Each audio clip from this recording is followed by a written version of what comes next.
Today we are going to start a new topic, relation and function. This is my lecture number first. So I am Shivam Dubey. Today we are talking about what is relation. Relation का definition क्या है? A relation R in a set A is called. Relation को तीन category में divide किया है. First है reflexive, symmetric and transitive. Reflexive means a to a means relation itself होना चाहिए और किसी भी सेट में ये बिलोंग करे जो सेट डिफाइन होगा क्वेश्चन में. अदरवाइज अगर डिफाइन नहीं होता है तो रियल नंबर का सेट लेता है. For every a belongs to R. इसको मैं डिटेल में डिस्कस करूंगा.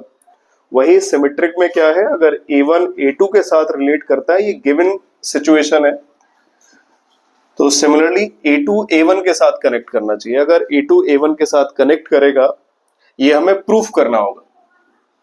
We have to proof this A2 related to the A1.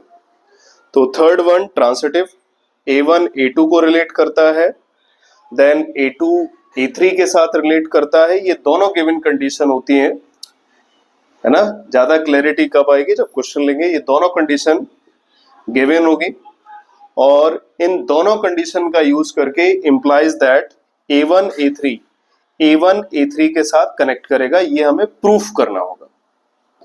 जो ये तीनों कंडीशन को सेटिस्फाई करता है, मतलब रिफ्लेक्सिव है, खुद के साथ रिलेशन, इटसेल्फ रिलेशन. अगर A1 का A2 के साथ रिलेशन है, A2 A1 के साथ भी रिलेट करना चाहिए. सिमेट्रिक का मतलब है कि एक तरफ से जैसे ऑब्जेक्ट आ रहा है, ऑब्जेक्ट की मिरर इमेज भी वैसे ही बननी चाहिए. A1 A2 तो A2 A1. ट्रांसिटिव में क्या है, A1 A2 के साथ कनेक्ट करे, A2 A3 के साथ, तो A1 A3 के साथ कनेक्ट करेगा. मीन्स एक फ्रेंड A1 है, सेकंड फ्रेंड A2 है, थर्ड फ्रेंड A3 है. A1 का फ्रेंड A2 है और A2 का फ्रेंड A3 है, तो ऑब्वियस सी बात है कि A1 का फ्रेंड A3 होना चाहिए. तो इस तरह से ये कंडीशन ट्रांसफर होती है. अगर ट्रांसफर होती है तो ये ट्रांसिटिव होता है, जो ये तीनों कंडीशन को सेटिस्फाई करता है ना. Those relation which are satisfied all three condition, reflexive, symmetric and transitive, that is called relation. और ये relation R is said to be equivalent.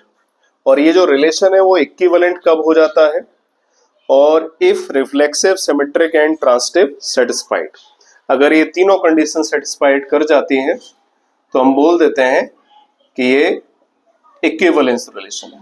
अब हम इसके फॉर्मूले के बारे में बात करते हैं कि रिफ्लेक्सिव का फॉर्मूला क्या होता है, कितने नंबर ऑफ रिफ्लेक्सिव रिलेशन बनेंगे, उसके लिए फॉर्मूले से कैसे आइडेंटिफाई कर लेते हैं. 12th क्लास में कॉम्पिटिटिव एग्जाम में ये क्वेश्चन बहुत पूछे जाते हैं. सिमेट्रिक के भी नंबर ऑफ सिमेट्रिक रिलेशन कितने होंगे, नंबर ऑफ ट्रांसिटिव रिलेशन कितने होंगे. अगर ये तीनों सेटिस्फाई करते हैं तो नंबर ऑफ इक्विवेलेंस रिलेशन कितने होंगे. ये इसके लिए फॉर्मूले हैं, इनको हम दिखाते हैं और उसके बाद कुछ क्वेश्चन लेते हैं. आज मैं रिलेशन टॉपिक को ही ले रहा हूं, है ना. फिर आगे की आने वाली क्लासेस में फंक्शन को लूंगा. मैं एनसीईआरटी और आरटी शर्मा दोनों से क्वेश्चन कराने वाला हूं. रिलेशन फंक्शन में जो इंपॉर्टेंट फॉर्मूलाज हैं, जिनके पेपर में आने के चांसेस ज्यादा रहते हैं, उन फॉर्मूला में है नंबर ऑफ रिफ्लेक्सिव रिलेशन. तो नंबर ऑफ रिफ्लेक्सिव रिलेशन का ये फॉर्मूला होता है 2 to the power n square minus n, है ना. और रिफ्लेक्सिव रिलेशन में क्या होता है, अगर मैपिंग करते हैं A to B में, तो A to B में मैपिंग रहती है, उसमें नंबर ऑफ एलिमेंट देखे जाते हैं रिफ्लेक्सिव के लिए. तो A में कितने नंबर ऑफ एलिमेंट है उसके अकॉर्डिंग डिफाइन हो जाता है, या डिसाइड कर लेते हैं कि नंबर ऑफ रिफ्लेक्सिव रिलेशन कितने होंगे. तो ये फॉर्मूला है. अगर इसका प्रूफ चाहिए तो आगे आने वाली क्लासों में मिल जाएगा. नंबर ऑफ सिमेट्रिक रिलेशन, तो सिमेट्रिक रिलेशन होता है 2 to the power n plus 1/2. Number of transitive relation, number of transitive relation, अगर कोई सेट A डिफाइन है तो उसमें नंबर ऑफ एलिमेंट अगर 1 है तो ट्रांसिटिव रिलेशन जो होंगे वो 2 होंगे. अगर कोई सेट A डिफाइन है उसमें नंबर ऑफ एलिमेंट 2 है तो ट्रांसिटिव रिलेशन 13 होंगे. अगर सेट A डिफाइन है और नंबर ऑफ एलिमेंट 3 है तो ट्रांसिटिव रिलेशन 171 होंगे. ये तीन वैल्यूज हमें याद रखना है, 2, 13 एंड 171. 1, 2, 3 के लिए क्या है 2, 13, 171. और नंबर ऑफ इक्विवेलेंस रिलेशन में क्या होता है, एक बेल ट्री होती है, और बेल ट्री की हेल्प से हम फाइंड आउट कर सकते हैं कि नंबर ऑफ इक्विवेलेंस रिलेशन कितने होंगे नंबर ऑफ एलिमेंट के करस्पॉन्डिंग। अगर नंबर ऑफ एलिमेंट 1 है तो नंबर ऑफ इक्विवेलेंट रिलेशन 1 होता है। अगर नंबर ऑफ एलिमेंट 2 है तो नंबर ऑफ इक्विवेलेंट रिलेशन इसमें 2 होंगे। अगर नंबर ऑफ एलिमेंट 3 है तो नंबर ऑफ इक्विवेलेंट रिलेशन के लिए हम क्या करते हैं, सबसे पहले ये 1 और 1 हो गया, 2 लास्ट वाले को पिक करते हैं, 2 ले लिया और 1 और 2 को ऐड किया, 3 हो गया। अब 2 और 3 को ऐड किया, 5 हुआ, तो लास्ट जो वैल्यू हमें 5 मिली। अगर नंबर ऑफ एलिमेंट 3 है तो उसके corresponding number of equivalent relation जो होंगे वो 5 हो जाएंगे। अब ऐसे ही 4 आता है, मैं लास्ट को फिर से पिक करूंगा, यहाँ पे प्लेस करूंगा, 5, 2 + 5 7, देन 3 7 10 और 10 5 15। तो इसमें नंबर ऑफ इक्विवेलेंट रिलेशन कितने होंगे, 15 हो जाएंगे। अगर नंबर ऑफ एलिमेंट सेट में 4 है तो उसके corresponding number of equivalent relation 15 आएंगे। मैं एक और एग्जांपल ले लेता हूं समझने के लिए। अगर नंबर ऑफ एलिमेंट 5 है तो मैं लास्ट को पिक करूंगा 15 को और फर्स्ट प्लेस पे प्लेस्ड करूंगा इसको 15, देन 5 और 15 20, 20 and 7 27, 27 and 10 37 and 37 and 15 52. तो means number of equivalence relation for number of element in set 5. So we got the number of equivalence relation 52. तो इस तरह से हम बेल ट्री को बना सकते हैं, और जो आउटर मोस्ट सेल होगी उसमें जितने नंबर ऑफ एलिमेंट होंगे वही उसके इक्विवेलेंट रिलेशन की वैल्यू हो जाती है, नंबर ऑफ इक्विवेलेंट रिलेशन की वैल्यू आ जाती है। अब रिफ्लेक्सिव, सिमेट्रिक और ट्रांजिटिव का अगर पेपर में क्वेश्चन आता है तो उसको किस तरह से सॉल्व किए जाते हैं, मैं कुछ क्वेश्चन लेके दिखाता हूं, फिर देखते हैं। जो फॉर्मूले मैंने लिखा है उससे रिलेटेड कुछ क्वेश्चन ले लेते हैं। Number of reflexive relation are possible in a set A whose Na = 3।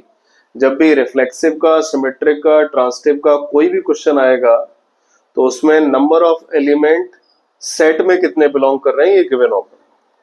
तो सेट ए है उसमें नंबर ऑफ एलिमेंट 3 है, तो रिफ्लेक्सिव के लिए फॉर्मूला मैं लिखा चुका हूं, 2n² - n, तो 2, और number of element in set ए 3 है तो देन 3² - 3 एंड 2^3² 9 - 3 2^6। 2^6 मीन्स 2 2 4 2 8 2 16 2 32 2 64, यानी फर्स्ट ऑप्शन इसका करेक्ट होगा।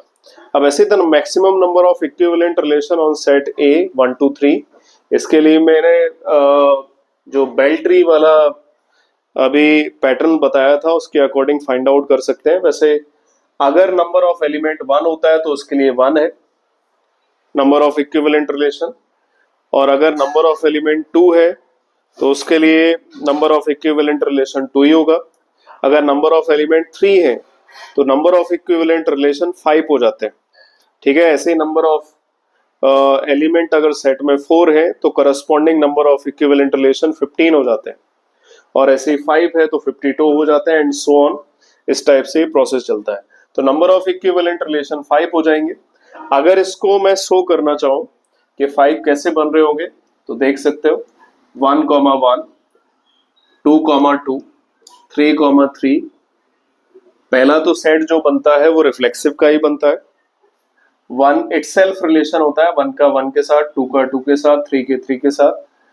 जो सेकंड केस है इसमें सेकंड पॉसिबल ऑर्डर्ड पेयर का सेट बनेगा, उसमें 1 1 2 2 3 3, देन 1 2 एंड 2 1, ये एक पॉसिबिलिटी होगी। नेक्स्ट पॉसिबिलिटी बन सकती है 1 1 2 2 3 3। रिफ्लेक्सिव तो होना ही चाहिए। ये आगे का जो केस है वो सिमेट्रिक का है, 1 2 के साथ रिलेट कर रहा है, 2 1 के साथ। अभी मैं आर.डी. शर्मा और एनसीईआरटी से कई क्वेश्चन लेके आने वाला हूँ नेक्स्ट वीडियो में, जहां पे हम समझेंगे कि रिफ्लेक्सिव, सिमेट्रिक और ट्रांजिटिव कैसे निकालते हैं, मेथड्स क्या है, बहुत इजी वे में बताने वाला हूँ। 1 3 एंड 3 1। नेक्स्ट होगा 1 1 2 2 3 3 एंड देन 1 2 के साथ रिलेट करेगा, सिमेट्रिक कंडीशन को शो करेगा, 2 3 के साथ, 3 2 के साथ, देन 1 2 2 1 ले लिया, 1 3 3 1 ले लिया, अब 2 3 और 3 2 आएगा। अब मैं इन सबको एक साथ अरेंज कर दूंगा, जो लास्ट पॉसिबिलिटी इसमें बनेगी 1 1 2 2 3 3, देन 1 2 1 2 के साथ रिलेट करेगा तो ऑब्वियस है 2 1 के साथ करना पड़ेगा, तभी ये सिमेट्रिक होगा। अच्छा, एक बात याद रखना है, ट्रांसटिव में क्या होता है, अगर कोई भी एलिमेंट ट्रांसटिविटी शो नहीं कर रहा है, मतलब ट्रांसटिविटी के लिए एलिमेंट नहीं है, तब भी वो ट्रांसटिव होता है। ट्रांसटिव के लिए एलिमेंट होना कंपलसरी नहीं, अगर एलिमेंट नहीं है तब भी ट्रांसटिव होगा। लेकिन रिफ्लेक्सिव के लिए रिफ्लेक्सिव की कंडीशन, इटसेल्फ रिलेशन, सारे एलिमेंट का दिखाना जरूरी है। और अगर 1 2 आ रहा है तो 2 1 होना सिमेट्रिक के लिए जरूरी है। ट्रांसटिव के लिए ऐसा कोई जरूरी नहीं है। ट्रांसटिव के लिए एलिमेंट अगर नहीं है, ट्रांसटिविटी की कंडीशन को सेटिस्फाई नहीं कर रहा है, तब भी वो ट्रांसटिव होता है। 1 2 2 1, then 1 3 3 1, and last one 2 3 and 3 2. So there are 5 condition, you are seeing it. तो मैंने डायरेक्ट ट्रिक बताया, बेल ट्री को याद रखो जो अभी मैंने पीछे बताई है, इसकी हेल्प से हम डायरेक्टली फाइंड आउट कर सकते हैं कि नंबर ऑफ इक्विवेलेंट रिलेशन कितने होंगे। केवल हमें देखना है कि जो सेट गिवन है क्वेश्चन में उसमें कितने नंबर ऑफ एलिमेंट है। नेक्स्ट आता है the number of reflexive relation on a set A consisting of n element. इसका तो मैंने डायरेक्ट फॉर्मूला ही लिखा दिया है, 2 to the power n n minus 1। Next है the number of symmetric relations on set ए, और सेट डिफाइन किया है 1 2 3 4। तो इसके लिए भी सिमेट्रिक रिलेशन के लिए फॉर्मूला बताया था। तो जब भी नंबर ऑफ सिमेट्रिक रिलेशन आता है, नंबर ऑफ सिमेट्रिक रिलेशन, इसका भी डायरेक्ट फॉर्मूला है 2 to the power n by 2 n plus 1। We will directly use the value. We have 4 element in the set A, so we put the value 4 at the place of n, 4 by 2 4 plus 1, है ना। Number of element 4 है तो n के place पे 4 value put कर दिया। n किसको represent करता है, number of element in set A, या जो भी सेट डिफाइन होगा। 2 2 जा 4, then 2 to the power 2, 4 plus 1 5, so we get the value 2 to the power 10, so this is the answer। तो 2 to the power 10 first option में आ रहा है, तो ये फर्स्ट करेक्ट होगा। मैं एमसीक्यू के और क्वेश्चन लेके आने वाला हूं, और एनसीईआरटी और आरडी शर्मा से रिलेशन के सारे क्वेश्चन लेके आने वाला हूं, हर टाइप लेके आऊंगा। उसके बाद फिर फंक्शन टॉपिक को स्टार्ट करेंगे। So stay tune on this channel. Okay, thank you for watching my video.